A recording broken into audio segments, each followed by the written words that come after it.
From the great halls of their house, there are assembled three who hope to one day be the world's greatest driving heroes. Created from the cosmic legends of the universe comes our team captain, the Vision, Bill Fisher. Their soon-to-be Wonder Woman, Vicky Fisher. Our Captain Marvel and head flight trainee, Jennifer Skripchuk. And our Batman, the master of tools, gadgets, and all things mechanical, our mild-mannered soon-to-be billionaire, Alan Danvers. Their mission, to fight injustice, share what is right and wrong, to get you out of your house and come out racing with them, and serve all mankind. They are the Garage Heroes in Training Team. Welcome to the Garage Heroes in Training Podcast. I'm going to be one of the hosts for this episode. My name is Vicky. Who else is hosting? I'm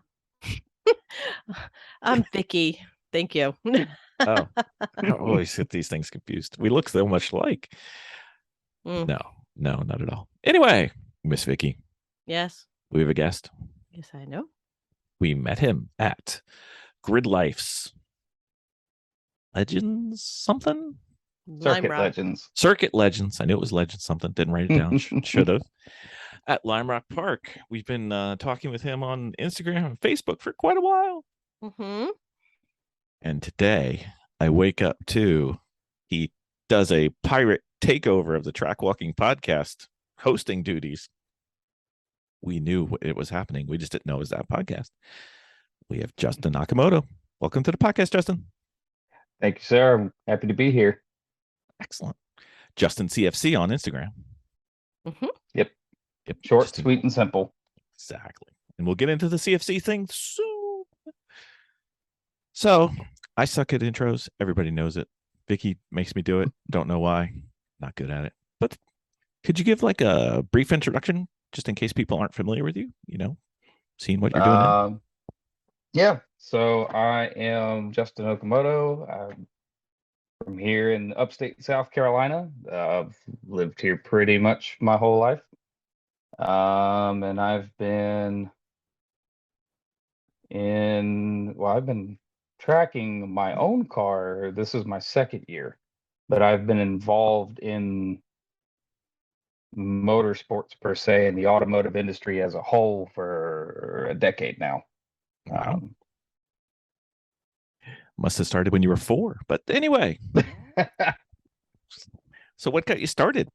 What was the thing that made you have to scratch that racing and driving itch? Well, I grew up around it. So for those who are old enough to remember the NASCAR Goodies series, way back in the 90s and 80s, my cousin Scotty Redman was one of the racers in that series. Did fairly well. And my uncle was his crew chief, and we grew up, I grew up along with all of my other cousins going to his races. And one of my other cousins married a professional drag racer named Brad Edwards, who has a ridiculously fast Mustang. I think at one point he set a world record in his class in 2008, and it wasn't broken again until like 2014 or 2015. Wow. And it was broken by him. So I don't remember what the time was, but it was like 221 miles per hour across the line in the quarter mile. I think the only record we have on our team is our driveway. I think that's about the only one we hold. Oh, so tell us about your racing history. Your own personal racing history. When did you get started? So it's kind of a weird one. Got involved really, I would say my own personal racing history really started with GridLife. Doing HPDE events. My very first GridLife event I ever went to was the last GridLife South at Road Atlanta, which was like the game changer, because up until that point for me, it was like I thought for the most part that tracking was for rich people, because that had been my experience for the most part. Either you have a team that you built, like my cousins, like they did, or Hmm. you had a lot of money you could pay to go to these expensive track days. And then stumbled across GridLife and was like, wow, these guys look like they're, regular, average, everyday Joes for the most part.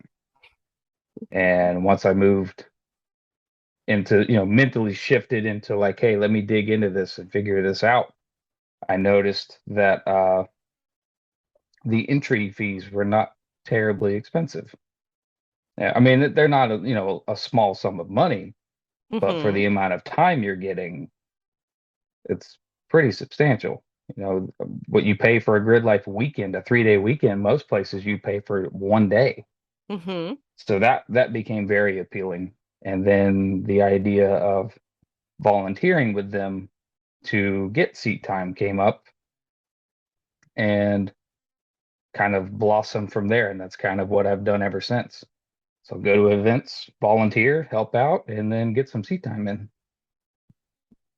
And just kind of progressed, started obviously HPDE beginner and then went to intermediate and then combination of intermediate and advanced, and then now in Club TR Time Attack.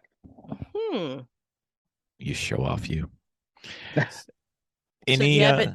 go Do ahead. you have any goals as you're moving forward? Uh, really, it's really to push myself more. Um, I've been, like I said, I've been in this industry now for a decade, on both sides of the spectrum, if you will. Um, I grew up a Jeep guy, so I was Hmm. big into off-roading for a long time. Um, a functional Jeep guy, let me clarify, not a mall crawler. Um, and that was kind of my whole world for a long time, was the off-road world. Uh, got to do some pretty cool stuff with BF Goodrich, about 7, 8, 9 years ago, something like that. And got out of that for a while. Life kind of shifted in a different direction, and then moved into asphalt and came back to my roots because I remember growing up watching Speed Vision and Speed Channel, which are the same thing for those who don't know that are Hmm. listening, that are too young to remember either one. And just kind of came back full circle to my roots, and I love it. Anything on your agenda for future stuff? I mean, once you Planning for next year, planning for next year, trying to see what we can squeeze out of this little 318 that I've been driving. so you don't want to get confused with your 318 in your Jeep though, because then you end up on the side of the Yeah, track and not going quite as fast, usually not quite as yeah, smoothly. yeah. 318 Magnum engines are not very reliable. So, do you have a racing philosophy? I always love this question, to ask people. Like, what do you, either when you're instructing or when you're out on the track, or if you happen to have somebody in the car, what do you tell yourself when you're on the track? Your motivation. I kind of restrained myself a little bit because I do have 3 kids at home and a wife, whom I love all of them dearly, and uh, just to remember to not get caught up in the moment. Mm-hmm. If somebody, is running a faster time than me, or, passes me and they're in the same class and clearly outpacing me, or whatever it may be, just to remember that, coming home in one piece is far more important than any lap time, any record, any podium, any trophy, anything like that. But as far as an overall racing philosophy, I would say is there's always room for improvement. You can Mm-hmm. always do better. You can always go faster. You can always take this corner, um, pick a better line for this corner, a better speed, better braking zone, or braking point, whichever. But just always looking to improve and learn, Right. because our family motto is the moment you think you know everything is the moment you know nothing at all. Mm-hmm. That's Agreed. longer. That's longer than in training, but I think it works out to about the same stuff. That's fine. So So we kind of have been watching you from a distance because GridLife had never been nearby to us, or when as close as it got to us, it was always a conflicting weekend. So Mhm. we're reduced to watching it on YouTube whenever they stream live, or stalking people on Instagram and then bothering them to see if they come on the podcast or whatever. But and speaking of which, it worked. It got you on. So what's your history with GridLife? I mean, I think you started with the Atlanta Road Atlanta one, Yep. if I remember right. Yep. And Yep. then So there was GridLife South Road Atlanta 2019, the very last one they had there, which is a whole debacle of craziness that happened there as to why it doesn't happen anymore, but that's not for me to share. And was really bummed when they weren't coming back to Atlanta, because at the time I was like, there's no way I'm going to have time to travel to Michigan and Colorado and all these other places. And then sure enough, in 2021 we ended up going all the way to Colorado for the Alpine Horizon Festival. If you ask Tyler and Devin, my two best friends that are also my top two pit crew guys, they're always there to help, always there to help me fix things, dial in the car, adjust this, fix that, whatever. They bullied me into going to Colorado. It was basically, you're going to Colorado, you have no say in this. This is what's happening. Live with it. Let me go ask my wife. Oh, they told her the same thing, and she just kind of gave them a funny look. I mean, Colorado's close to South Carolina. I mean, Oh yeah, it's only a 24-hour drive if you don't stop, except for gas. It's right next Which door. is what we did, and it was not pleasant. No, that does not sound like fun, especially when you're especially with a at the time 12-year-old asleep in the back seat. That's not good. No, well, it kind of worked out because he would wake up, and when we were going through Kansas down I-70, he would wake up and there's nothing but corn, and then he'd go back to sleep for like 4 hours, and that during that whole time we'd see like oil rigs and windmills and other stuff, and then he'd wake back up and we're going through corn again, and he's like, did we go anywhere? Did we stop? And we're like, no, but we've been on the road for like 4 hours. It's all corn. This is where all your corn comes from.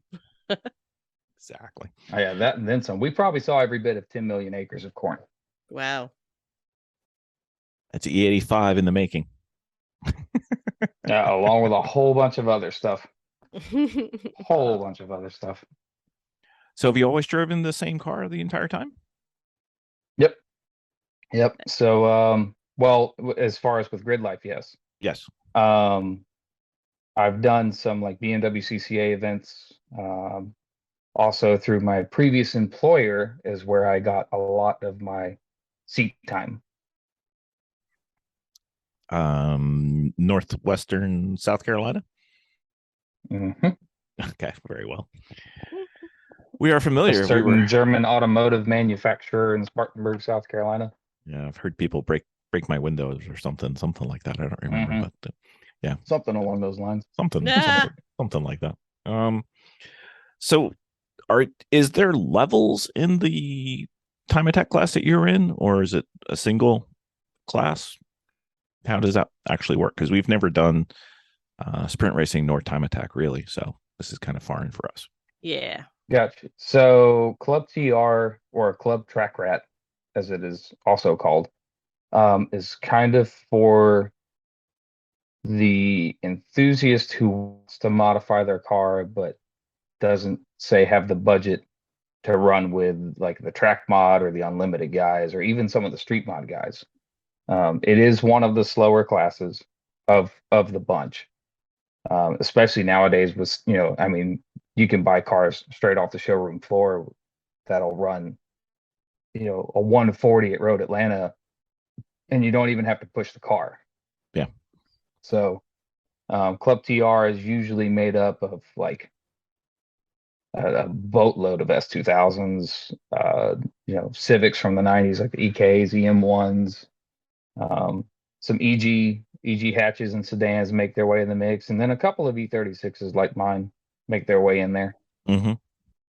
So most of the cars make between like 150 to 250-ish horsepower. You have to be at least 2,500 pounds, and you can't run anything wider than a 255. Oh, we were almost there. Almost there.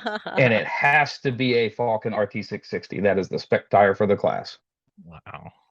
We got 2 strikes against us, but we could do 255. I think we could get there. So, what were your thoughts on the Lime Rock event? Tell us a little That was bit. my favorite event thus far. Really? Favorite. So- I've been to Midwest. I've been to Alpine Horizon. I've been to GridLife South. I've been to the spring special at Atlanta Motorsports Park. And you didn't make Lime New Jersey Rock. though, right? No, I did not make it yeah, to New okay. Jersey. Because we were trying to see if you were there. So Wanted to. I've heard a lot of good things. Heard a lot of great things. It was hot. It was so hot. Yeah. Yeah. Ugh. I heard from several people. They're like, dude, this heat is brutal. It's kind of a good thing you didn't come. I was like, I mean, is it Alpine Horizon bad? Because Alpine Horizon last year was that way. It was in the 90s every single day. Well, the one thing about Jersey is that the air just doesn't move and it's humid. Yep, that's the same problem we have here in the South. Adam was saying it was the hottest he's been to in 10 years. I wasn't sure if he meant New Jersey Motorsports Park or GridLife, but it was too hot to figure it out. I was just looking for ice cubes. Yeah, I was about to say, I think everybody, from what I saw on everyone's YouTube videos and Instagram stories and whatnot, it seems like everybody was just kind of slowly melting. Yeah. And you kind of like solidify again at night, and then you go back out and you melt some more the next day. Well, you know, I honestly think, I mean, this was our first GridLife, and I think we had really high expectations for it. But, you know, it was just so hot that I think by the end of the day, everybody was just so physically drained that nobody just had the energy to do any really cool nighttime stuff. But it was a great event. It really was. But yeah, I believe it was great. I believe it. But it was like it reminded me of like what is it? A GridLife Light. It was small. It was a small event. So but you know, going out to Lime Rock and seeing everything they were doing up there, holy cow. And I only caught the tail end of it, you know. Yeah, it was like the karaoke party Friday night was pretty wild. It got pretty rowdy in there, and they've got simulators everywhere, and you know, arcade machines and video games set up all over the place, and couches and food and drinks and everything else, and everybody was having a good time. It was a lot of fun. It seemed like people enjoyed the track. They a lot of the people that I was talking to, especially their first time there, they might have sim raced it or something. They weren't expecting much, and then they got there and they were surprised by how much they liked the track. Is that kind of track is wonderful. I thoroughly enjoyed that track. It's once you get moving, it is a very, very fast track. The best part is if you forget where you are in the track, just turn right, you'll be fine. Except one time. There's only one time where if you turn right, you're gonna hit a wall. Yeah. So rest of the time you're good. It's fine. Go left. Just guess. So how did the event go for you, and how did what were you involved with? Because I know you weren't just driving. Yeah, so I was with a team of people running false grid, which for those of you who don't know, that's kind of like the pre-staging area before your class or your group goes out on track. Ran that with the guys pretty much all day, other than if I wasn't in the car. And then I went out. I only got 2 sessions in, which I was kind of bummed about, but that's we a lot needed of laps, all hands though. on deck. Oh yeah, that's a lot of laps. There were so many people. But, oh gosh, yes, so many. And then during the Legends shootout that they excuse me, that they did in the middle of the day, everybody just kind of slowly gravitated into false grid, like just spectators. And I was like, Mhm. hey, is it okay if they're here? They're like, yeah, as long as they're not like walking out in front of cars and stuff. So we're watching people. And at this point, all of the cars for the shootout are in pit lane. So we're not worried about anyone in false grid. So Mhm. everybody's up on the fence. And for some reason, everyone is just slowly gravitating toward pit lane and where the fence runs out. And I'm like, guys, this is a hot track. It's open track. So I had to start yelling at people to get off of the fence and to come back over, toward false grid. I was like, if you want to watch, go stand down there by that tree. You cannot be over there. Oh no. So I'm sure some people were like, meh, but whatever. Well, there was I'd, a lot I'd of people rather there, first I'd timers. rather not have a car come flying down and crash into somebody. And Yeah, that would be a bad day. And you got a lot yeah, of new to the series and probably new to racing and racetracks themselves. So oh, to that's be, what we heard all weekend. People were like, this is like the first time I've ever been to a track. yeah, Like they Wow. had never been to any kind of event. And we were like, wow, you picked one heck of one to come to. My buddy Brandon that rode up with me, all the way from here, it was a 16-hour drive. And he was like, dude, I want to go. I said, well, come on. So he came with me and that was his first event. He loved it. yeah, it's a pretty track. So when you Uh, guys go, do you have to deal with the quiet hour on Sunday? Because it seems like I'm not sure if there's any racing that normally takes place on Sundays, but this particular event it did not. Correct? Well, what it was is FCP Euro had their Cars and Coffee the next day. Mm-hmm. So that was what rolled over into Sunday. But yeah, there's no racing on Sundays. That's like a court issued thing, if I'm not mistaken. Yeah, Lime Right. Rock. Like that was the one rule for Lime Rock was like, you guys are fine. We'll keep you open. We're not going to shut you down because of the angry neighbors and this, that, and the other. But you can't run on Sundays. That's like, But it just meant everybody got an earlier day. The racers got an early day traveling. yep. But We left in the middle of the night Saturday night. mm-hmm. And then I realized that it's like, hey, you haven't even taken a nap today. You've been Oh, standing in false grid in the sun all day. Then you drove all afternoon. You worked on your car this morning. You walked around and hung out and ate food with everybody till 11:30 at night. Then you loaded up the car, then got in the truck and tried to drive 16 hours home. So we got down the road about an hour and a half and the wall hit. I pure was like, nope, adrenaline nope, all day. nope. Got to pull over and get some shut eye. I was like, all right, if I get an hour, be good. Woke up, the sun was up. I was like, dadgummit. Now I got Because the traffic. goal was to get past all the traffic that we hit on the way up. Yep. And it just didn't happen. Mm. As I saw in several pictures, I did feel bad. Yes. Let's say, Well, we were actually okay. We were doing okay on the way back. I was like, it is Sunday, so it's not too bad.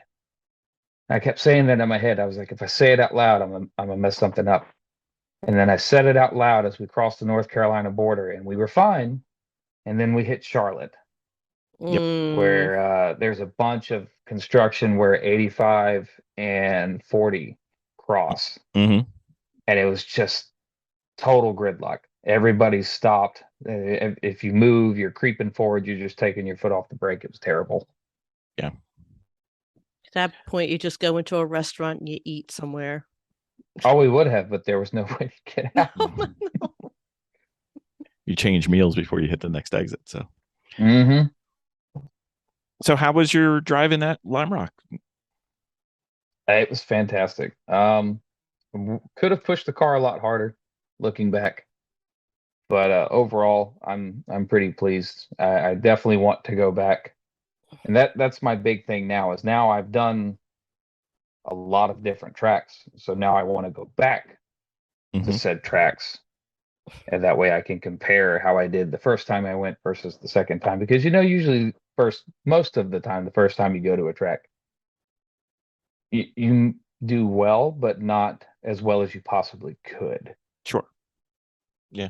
Especially depending on a track, it may take forever. Any favorite areas of the track that you liked at Lime Rock? Probably the downhill. Mm-hmm. And while it was my least favorite at the beginning of the weekend, was the uphill, Mm-hmm. but it is also tied with the downhill as my favorite, because the first time I did the uphill on the warm-up lap, at 50 miles an hour, it's like, oh, this is not so bad. And then you do it again at, 90, 95, and all of a sudden my guts decided, like, hey, we're going to release everything you ate today. No way. Well, they wanted to look And out the so helmet. I went through West Bend, went down the hill, and then I was in the straightaway trying to keep my food down. Oh no. And I looked in my mirror and saw there was like 3 or 4 cars behind me, and I was like, oh crap. So I start pointing everybody by. I was like, look, I'm just trying to hold it together. Just go around me. Don't worry about me. Just go around me. The advantage of time trials. You just need Yep. one lap. You're good. Yep. So, was there any highlights of the weekend for you? Either Oof. personally or things that you saw or friends? Looked like a big time weekend. Probably only because I didn't know it was going to be there. And I know, yes, it didn't run. It didn't even have an engine in it, but the 190E, that golden era tribute car that FCP Euro was building, it was probably the most beautiful show car / race car I've seen in a long, long, long time. Mm-hmm. I'm really excited for Nate and JR and Gareth and all those guys to get that thing running and get it out on the track and see what it'll do. I have a question.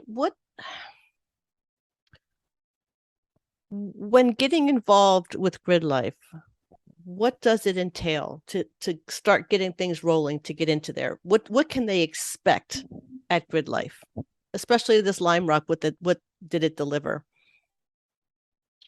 As far as Somebody like who's somebody who's never been there before, and say, for instance, they want to bring a car, what will it entail? I mean, what kind of races do they have? What do they have going on there? HPDEs. I have a car and I want to go. I don't know what to expect. I don't know what to expect from start to finish. Gotcha. So obviously you do everything online. Mm-hmm. They'll have different links for each event that you can Mm-hmm. sign up for, and then there's brackets broken up into HPDE, Time Attack, GridLife Touring Cup, and drifting, if there is drifting at the event. There's not drifting at every single event. Like That the was Atlanta Spring Special. The drifting, I've never seen drifting before. That was wow. incredible. That's not what I had thought it would be at all. Yeah, the You've guys drifted, are pretty Vicky. wild. I've never seen. Drifted, not on purpose. No, not on purpose. Yeah. But no, that was amazing to watch. Yeah, the drift guys, like I'm not a drift driver. But I know how to do it and I can do it comfortably. I won't say it's, show worthy like a lot of these guys are, but I definitely love watching them. I can sit there. I could go back to Lime Rock and just sit on that hill and just watch them coming out of Big Bend and going into the left-hander. I could probably sit there and watch that all day. I remember talking to a couple of friends that we have that are, we used to live in Connecticut, so Lime Rock was fairly close. So I was talking to them, and they were saying how there's no way they're going to drift Lime Rock. It just can't be done. And then they were talking about, because I was talking about GLTC cars, and they're like, well, they're going to be slow there. They're not going to be fast. I'm sitting there going, you guys just don't know. No. Everything, like you talk to SCCA people, you talk to NASA people, Chin Track Days, Just Track It, whatever organization you want to bring up, and you break down what a GLTC car is, and they're like, those things are super slow. There's no way they're fast. Yeah. And then you go out there and you watch Tom O'Gorman and Eric Teal mm-hmm. and all of these other drivers go out there and just demolish times that logically don't make sense. Yeah. It's like you've got 212 horsepower, and how do you do that? That's that's kind of one of my bucket items, is to do GLTC and not come in dead last. That's kind of a stretch goal. It's just not to Yeah. be last. No, I think that, honestly, back to a question you asked earlier, I think that might be a stretch goal for me too, is, run Club TR for, the next couple of years, or few years, or however long, and then eventually maybe work into GLTC once I'm a bit more comfortable. I've got a plan. Your goal and my goal, we go to the same event. One of us at least will take care of our own goal. We'll both Yep. be there. We'll make it happen one way or another, right? That's right. Exactly. We can have this. We can do this. This is not a problem. Mhm. That should be fun. So, Oh yeah, we can totally do this. what is the difference between endurance racing lap and a time attack lap? I'm sure people out So, there would love to know. yeah, so with endurance racing, obviously you are trying to just keep pace Mhm. for the length of the event, 12 hours, 10 hours, 24 hours, whatever the event may be. Whereas with time attack, it is, and this all depends on how your car is set up, and there's so many variables that go into it. Setting the fastest lap possible for your class, for your car, for a track record, whatever it may be. Or you'll hear time attack guys say all the time, I'm searching for that one perfect lap. Hitting these apexes how I need to, braking in these certain braking points like I need to get the overall perfect time. Which, if anyone follows Ferris Kartoumi, he does that quite well, as he Mhm. just did at Alpine Horizon this past weekend. Ran a 53:06 or something like that, 53 something, and broke the overall production car track record Right. for Pikes Peak International, which is just 53 seconds around that track is nuts. That's a lot of curbs. That's like 189 miles an hour coming out of turn 1 going into turns 2 and 3. That's just insane. Yeah. Pull it over and look at the track map. It is far from straight. Oh yeah, there's not a lot of straight lines on that track. Nope. Mhm. Nope, not at all. So, what about the tips, the differences, the approach to it?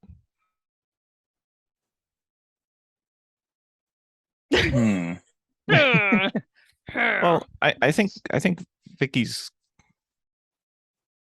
trying to figure out how you would move from like an HPDE crowd or an endurance Yeah. racing crowd to, because we never do I 10-10s. got you.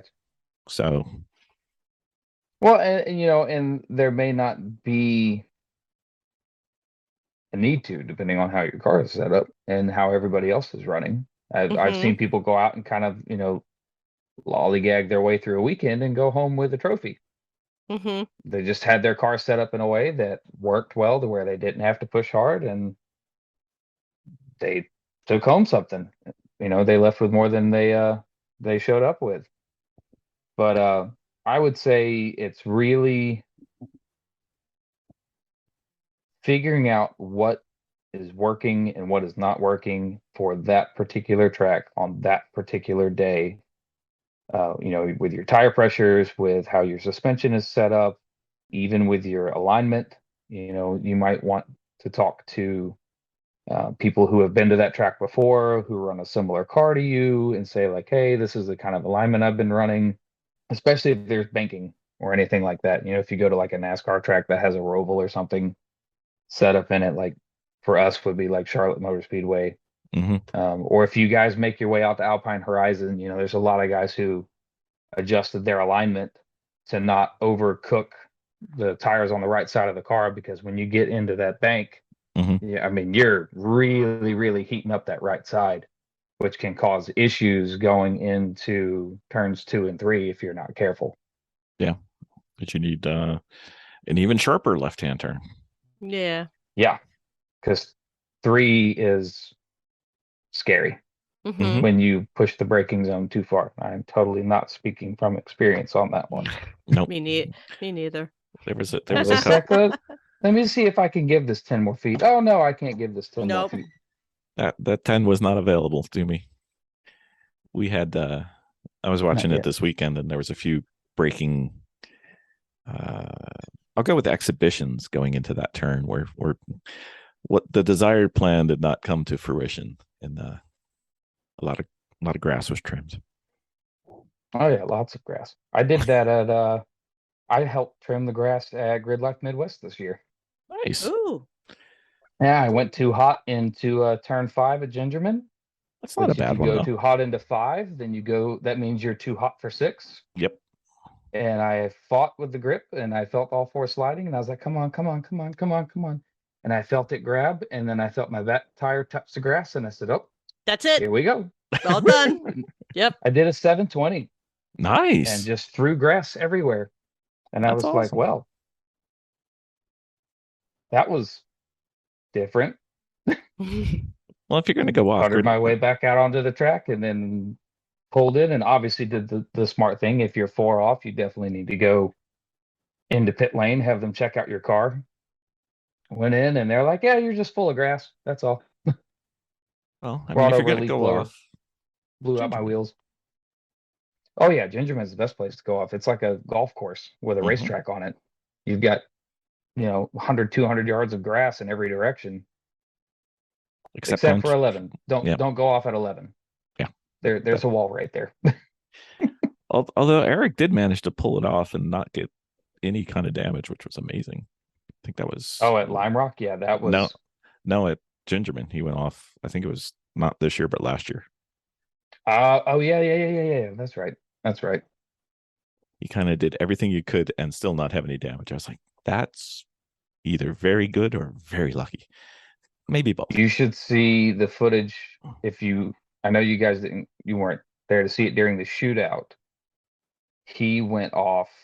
His drift down the front Yeah, straight. his Yeah, drift on the downhill into yeah. the front straight. You could hear the whole crowd going, "Oh!" because they thought he was about to lose it, and you just see it looks like a WRC rally car just throwing dirt everywhere. And then when Yeah. he snapped back onto the track, everybody started cheering and applauding. It was great. Because But nobody. everybody's stomach just like sank and everyone's jaw dropped and we're just like, oh no, oh no, no, no, no, no, no, no, no, no. Oh, thank God. Yeah, because he just finished that car. That Yep. was the last thing anybody wanted to see was the scratch on that thing. So And that is a beautiful car. He did a fantastic job. a very unique driving position as well. So Well, when you're as tall as he is, I guess you kind of have to sit behind the B pillar. There you go. There you go. it's true. So Good dude though. he is. He is. So as far as your current racing and you're doing your time attack or time trials, hmm how do you think you're doing and what do you think you might need to focus on to get a little more improvement? I'm doing okay. Definitely not where I want to be and not where the rest of the guys want the car to be. But the biggest hindrance for my car is power. Mhm. Everybody knows E36 318s. Got to specify, as I mentioned, I'm a Jeep guy. E36 318s, and M42 little 1.8 4-cylinder. Mhm. Don't make a lot of power from the factory. They rev pretty high. They rev out to 7,400. They're light compared to the 6-cylinder BMW engines, but they don't make a lot of power, which is a downside. I think it's 140 stock. Right. And to upgrade said parts in the engine to make it go faster are obnoxiously expensive. Mhm. So, but the big bonus, and despite what a lot of people think about BMWs, and even I used to be that guy that said BMWs are incredibly unreliable. M42 engines can take a beating, and they just don't care. I talked with several people when I told them about tracking tracking my car that I'll just run this engine, just to get the seat time, and then when it blows up, I'll put something else in it. And they all laughed and said, ha, good luck blowing it up. Yep. And I said, well, what do you mean? And they said, they're ridiculously reliable. You can run them out of oil and they will still run. Fill them with salad dressing. As a matter of fact, last year I drove to Carolina Motorsports Park, which is 2 hours from my house. Did a full track day all day. Green flag dropped at 8 a.m. Checkered flag dropped at 5. Yeah, and you could just go in and out all you wanted the whole day. And drove all the way home. And driving home, I was like, I wonder how much oil I used up. I'll check in the morning. Checked the next morning. I had no oil in my engine.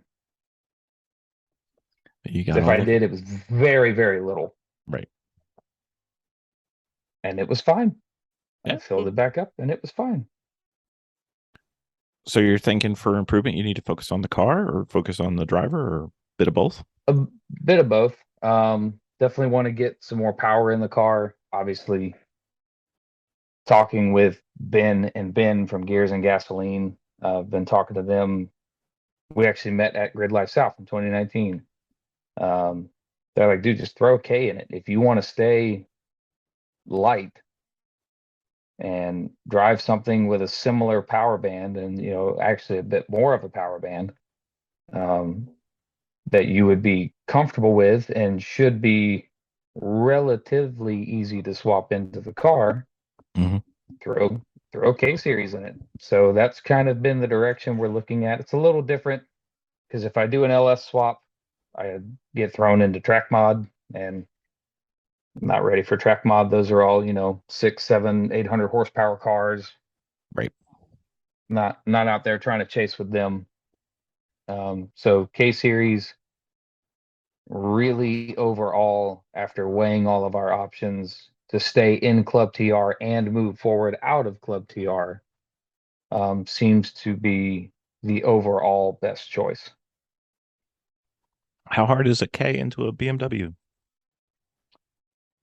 Depends on who you ask. I've seen only a handful of them done in E36s. There are a bunch of E30s out there that have been K swapped. That several companies make entire swap kits for. Whereas the E36 is kind of the new guinea pig, if you will. Mm-hmm. So getting the mounts figured out is what seems to be the most difficult part, because making sure that obviously all of your driveline geometry is set up perfectly so that you don't have any binding. I know a couple people have had issues with that, where down the road they get everything fabbed up, think everything's all right, and then they take it to the track, and then their drive shaft starts to bind up. So then they have to go back and redo everything again. Those are the kind of headaches I want to try to avoid.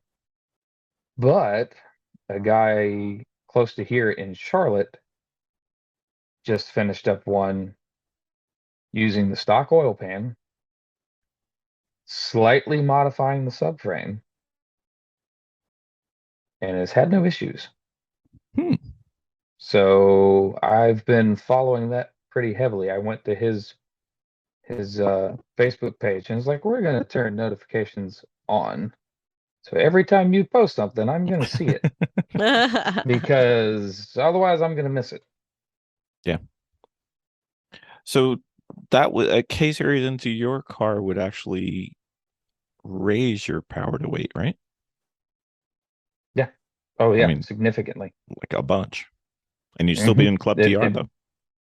Yep, and I can still be in Club TR, because I asked about that several times with several different people, including Adam, who I talk to once a week, just about. And that was one of the questions. He's like, oh yeah, K swap would be perfect. You can do a K swap. And I was like, oh, well, okay then. K swap. Answers a lot of questions. Bill's buzzing about a K swap. Not me. Yeah. Oh, no, that's somebody who looks like me. We got D series engines we're gonna get through first though. The way we're going, it won't take long. We blew the engine at our last race. It's fine. Yeah, Fine. Thank God I haven't done that yet. But and that was the other part. So not only is the M42 super reliable, but like I had this weird pipe dream, if you will, of building the M42 into the S42, which most people don't even know exists, which is what the E36s had for all of the super touring series all over the world, whether it be, the British Touring Car Championship, Japanese Touring Car Championship, whatever it was, that was the engine they ran. And historically, there's numbers to prove it, ran faster than the M3s did when the M3 finally came into the scene and they were both on track at the same time. So that was kind of like an odd pipe dream for a while, but then you look up how much it costs to build one and maintain one, and it's just astronomical. Parts aren't probably plentiful. Deep into the 5 figures. We don't like that. No, that's not at all. So Justin, when we finally bumped into you at Lime Rock, and I think we went through innumerable numbers of text messages and Instagram messages going into the event, and then at the event, I think we may have doubled it because we kept passing each other in the parking lot. But then you walked away. You left us. You ditched us. You went and did a track walking podcast. I had obligations that track walking podcast. I had agreed to. you big time track walking podcast host. I believe. Whoa. I believe. I by no means. Chris, who is a good friend of Scott and Seth, and Brian DeFries, who is a member of Robertson Racing, along with Scott from Track Walking.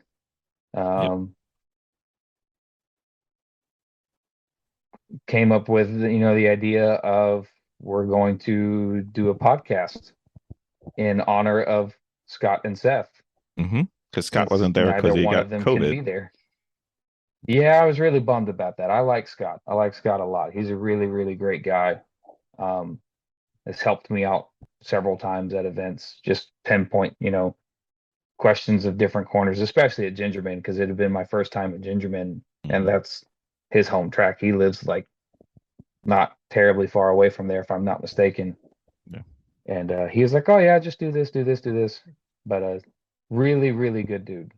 Really like talking with him. And but Chris had approached me and was like, "Hey buddy, you want to do a podcast?" And I was like, "Sure." And then I asked Brian, and I was like, "Hey, me and Chris are doing a podcast later. Do you want to do one?" He was like, "Oh, that's funny. Chris asked me if I wanted to do a podcast later with you." And I was like, "Oh, okay. So I guess it's the 3 of us." Well, the 4, because the dog went too. So the dog went. Yeah, Brian's dog. I can't think of his name right now to save my life. But he's a sweetheart. He was so calm the whole weekend. When I finally get another dog, I hope and pray that it will be like Brian's. Yeah. We were hoping to finally meet Scott. We've had him on the podcast a few times. I've texted him probably even more than I've texted you, but nope. Well, understood why he didn't come. Yeah, I was really bummed to see that he couldn't be there. I think he was more bummed because he really wanted to get there. So, oh yeah. Now we just need Adam and the boys to come back for another round. Well, I don't know if you heard about it. I think you might have heard about it. At the dinner up on top of the hill, where all the tents were, and the merch table and whatnot. Skip Barber and Sam Posey and the owner, director, whoever you want to call him, of Lime Rock said that GridLife has a new home in the Northeast. Awesome. Oh, wow. And that they are welcome to come back. They were very pleased with the event and liked the idea of passing not just at Lime Rock, but as motorsports as a whole, passing the torch to a new younger generation, because that's what makes up most of grid life. Most of us are, in our 20s, 30s. I'm 30 years old, and I'm kind of like middle of the pack of people that show up at grid life. Yeah, I think I count as 2 members of GridLife in my age, but that's okay. You guys still tolerate me, maybe. Yeah. Well, At least that's in my We awesome. welcome everybody. That's my thing, is like, there's a guy I work with who thinks that he is too old to go on track in his Mustang. And I Well, told him, I said, dude, there are people who come to the track that didn't start till like their kids were grown and in college. This It is doesn't true. matter how old you are. Like, if you want to go, dude, just go. They'll put you with an instructor and you'll have a wonderful time. I know I had been internet stalking GridLife for a long time, and all of a sudden I was Same. at NASA Great Lakes talking to Bill Goodman, and he's like, "Well, why don't you go?" I'm like, it's not my thing. I'm a little older than their demographic." He's like, "I go there all the time." I'm like, "Whoa." Bill's got me by 2 or 3 months. So he's a good guy though. So that's when I started stalking Adam personally, as opposed to just distance wise. So it was good. Yeah, I mean, that's I think that kind of maybe scares off some of the old guard crowd, if you will, who have been going to SCCA and NASA events for as long as they can remember. But to anyone listening who is worried about not fitting in at grid life or anything like that, it is definitely not like that. Everybody is so welcoming, so helpful. Everyone will drop of a dime. If something goes wrong with your car and they see it happen, half of the time the car comes back in to the paddock and everybody's standing there with tools in hand, waiting. Right. And contrary to the popular rumor, you do not have to bring a Honda to be welcome to the GridLife family. It just seems to be that way. Yeah, there are a lot of Hondas, a lot of very fast Hondas. But no, you can bring whatever as long as it's safe on track. Bring whatever. I still think There one of was my a guy at GridLife Midwest with a turbocharged K-swapped Chevy S10, the second generation of them. Yep. And I walked up to that thing and was like, there's no freaking way. And I'm thinking he's going to run an HPDE. He's just out here shaking the car down. No, he's out there in GLTC, ripping that truck around. And I freaking loved it. K-swap S10. You hearing that, Miss Vicky? Okay. Yeah. Carl out of Alabama, if I'm not mistaken, he works for Honda. Brought his Honda Odyssey to GridLife Midwest. That was my favorite. And the spring special at AMP. And a friend of mine came down to AMP, since it's only an hour and a half from my house. They were at Z1 Motorsports tuning their cars. And he had never been to a track event either. He had never been to one, never set foot on a track, never even, really watched. He's like, he's seen it on TV, watches it for a little bit, flips the channel. And he saw the Honda Odyssey and he was like, is that like a shuttle van or something? We're like, no, it's a race car. He was like, you can't race a minivan. And then Carl goes out there and you see him scream down the front straight. And my buddy Marcus, his mind was just blown. He was hopping all over the place and screaming, just in pure disbelief of what he was witnessing. And we just loved it. And now he's like, I want to know when the next one is close by because I want to go. That's awesome. I'm glad they're coming back to the Northeast. Very much so. So can we talk about Cars for the Cure? Absolutely. What would you like to know? I would like to know everything. When did it get started? What does it do? What is it for? How does it operate? Gotcha. So I back up what feels like yesterday, but forever ago. In 2016, July 21st, 2016 at 3:12 in the afternoon, to be specific. Mm-hmm. in the Walmart parking lot near my house. My mother dropped the news on me that she had stage 4 small cell carcinoma, which is lung Mm-hmm. cancer. And I sat down in the middle of the parking lot Mm-hmm. on a curb while she was in the store trying to process what she had just told me. And a year later, on June 21st, 2017, at 7 o'clock in the afternoon, I lost my mother to that battle. Mm-hmm. Um, which, she told me, she said it could be today, it could be tomorrow, it could be 10 years from now. They really don't know. They did chemotherapy, they did immunotherapy, they did a little bit of radiation, but not much, just because with small cell carcinoma, it's a lot of polyps all over the place. So there's no real way to just target one spot like a tumor. And the whole time I was sitting in the hospital with my mother, she had a stroke that was triggered by the chemo the Monday before she passed. So on June 19th. I couldn't help but think to myself, why? Why are thousands and thousands of people all over the world sitting around going through this every single day with a relative? Because when my mother had her stroke, it affected 70% of her brain. So that was it. There was no coming back from that. They said that we can make her comfortable until she passes, and that's all we can do. And she, being my mother, had all of the paperwork for her estate and everything else set aside, and also the do not resuscitate papers in place, because she knew I would have fought tooth and nail to save her. And Mm-hmm. but I asked myself, why do people have to go through this? Why is this still a thing? We can put a man on the moon, but we can't get rid of cancer.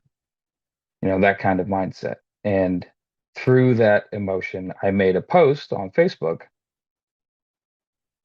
and said, and I was involved in the car scene, but it was more so just local stuff. I was just known as,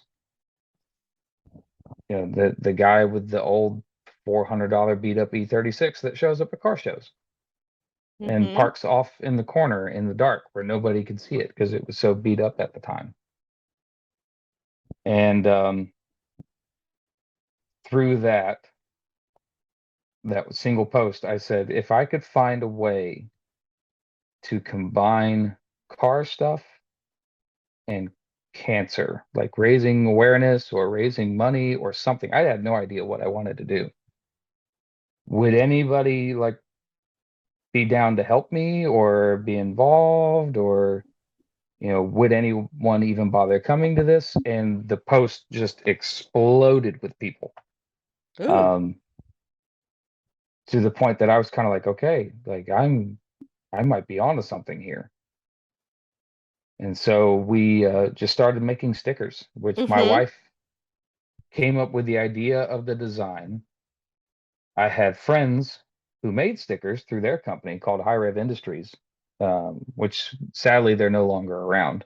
Mm-hmm. But they were like, give us an idea of what you want to do. And I told them, I was like, well, let's do a cancer rhythm, but with like a tire tread pattern in it. Mm-hmm. And they're like, dude, that's kind of cool. We've got a guy who helps us design our stickers. We'll hit him up and see what he comes up with. And the very first design he sent is the one we went with, and that's the one we still use to this day.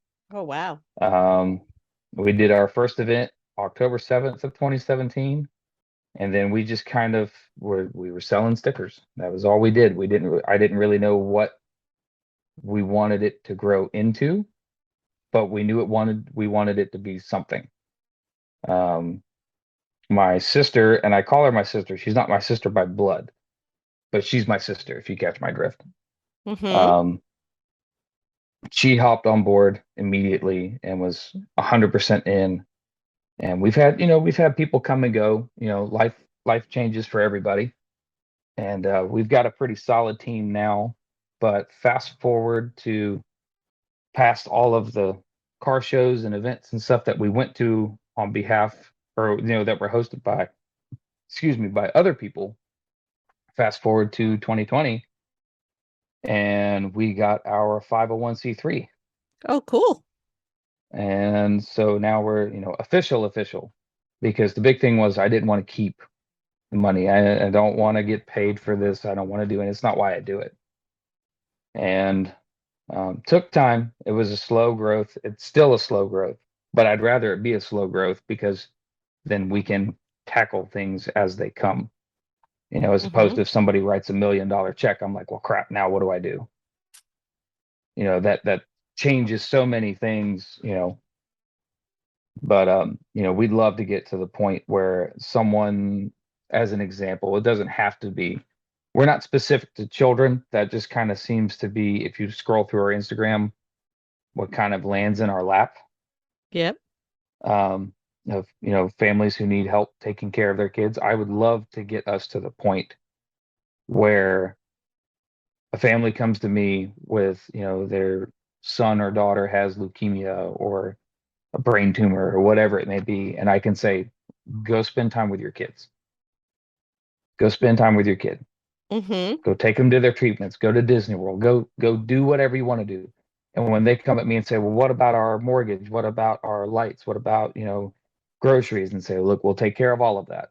Go spend time with your kid. I would love to get to that point. That is the ultimate goal for that. But that takes a lot of work, and it is second to being a parent, the hardest thing I've ever done. Right. But it is very, very rewarding, just like being a parent. Right. So how is it growing? Is it growing well? Yeah, it is. It is. So we gained a lot of traction. A lot of people around here know who we are here in South Carolina, because that's kind of where we've stayed in a sense. But we've, that dude in blue has some of our shirts and stickers and whatnot. We've hung out with him at events and talked with him about doing stuff, which is, TBD at the moment. You can find us if you are watching Formula Drift this season in the Pro Spec class. Dustin Miles has our logo on his hood. Oh, cool. He has been a supporter since the moment he found out about us back in 2019. He was like, dude, I'd love to run your logo on the car. Would that be okay? I said, dude, we'd be honored. That's putting that out in front of tons of people, and it does the same thing at every event. Any car that has our logo is that. I even go into the grocery store. People were like, what's the cancer ribbon thing for? That's cool. And then we explain, what we're all about. Devin Hoffman is another one. She was at Lime Rock. She was in the IAG STI running in Street Mod. Right.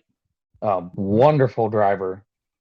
Really, really awesome chick. She's pretty cool. We used to work together, and actually met again through GridLife, and it blossomed into this friendship where she was like, I'd love to run your logo on the car. We're on her suit, which I thought was pretty cool. She showed me that at GridLife.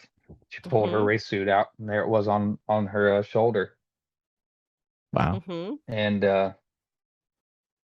but she has been just a huge, tremendous supporter of ours. She's tried to get our name in front of so many people, and it's been just awesome.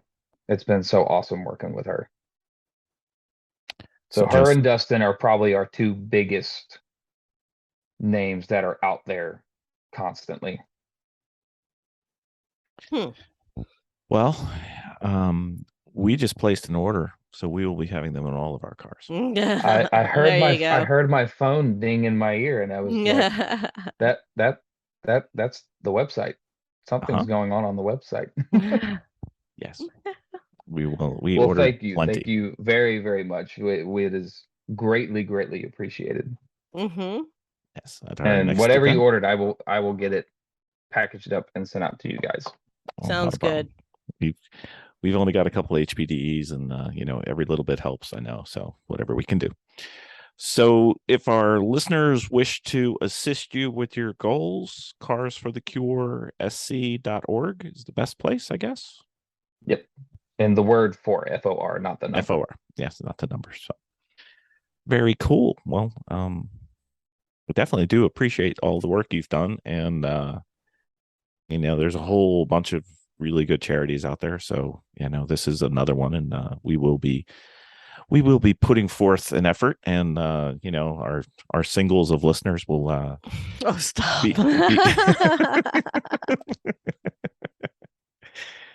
We promise one person will hear this. Don't worry, Justin. It might be me, but that's fine. Hey, Stop. that's what I tell people. I tell everybody, like, all it takes is one person, because that's a meal for somebody, or that's gas in their tank. Even though we can't help, someone can't come up to us with, a $200,000 medical bill and be like, hey, can you guys cover this? No, we can't. We're not that big. Like, think small, Yeah. and then go smaller, and that's us. But we just try to put forth everything we can into helping who we can, how we can, in whatever way that we can. And, it's hard because we have watched patients go through their struggle and win their battle and come out on top.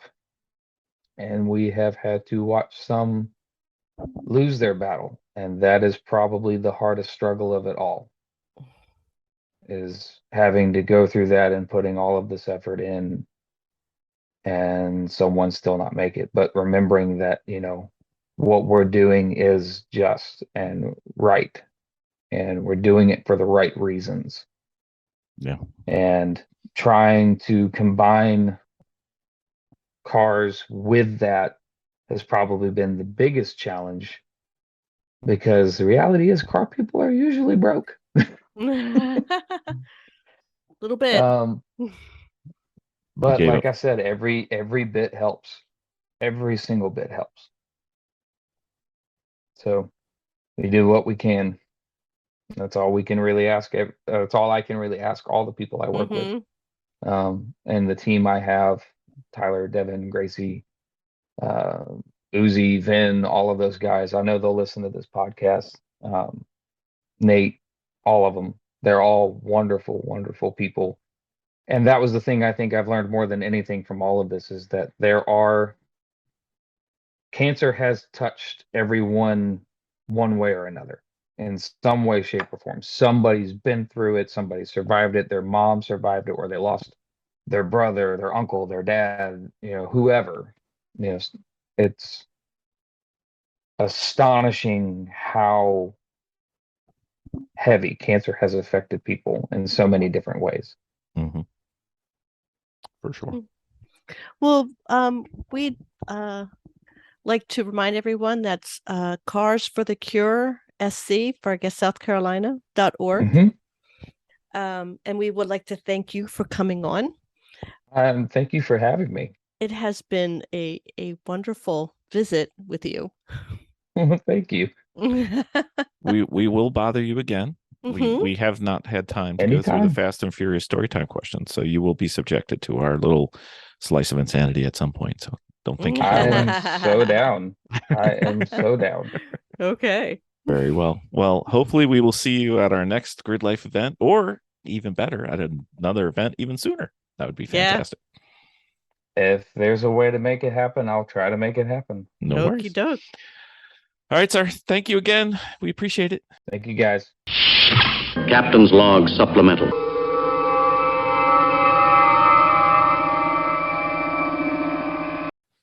So, Miss Vicky. Yes, sir. Do you remember when we were watching those WRL events and some of those GridLife events where you used to see the in-car video, and it had like the cameras seeing front and back, but it also could see all the telemetry and everything that was going on? Most of the ones that we liked were taken by the Sentinel system. Remember James came on our podcast earlier? Right. we have no excuse since he lent us one for trial and demonstration purposes. We should actually probably put that in one of our cars, maybe I two. really think we should. I think we should, I know. because then we'd look like the immature endurance racing team that we are. Oh wait, I mispronounced that, didn't I? Sorry, my bad. We could So what does the have- Sentinel system do? We could have 3 cameras with picture-in-picture. We could have, if we ever get the AIM system to work, open invitation to anybody from AIM to come on and give us a little bit of love. We need some help. And then we could have all our telemetry on there. And then we can have it streamed live into the paddock or around the world to our millions of fans. We're apparently very popular in Kenya right now. Don't know why, but that's fine. And it can integrate all the available race statistics from like Race Hero and everything. So we could actually see how we're doing on video. We wouldn't even have to carry around our phone anymore. Live. I love it.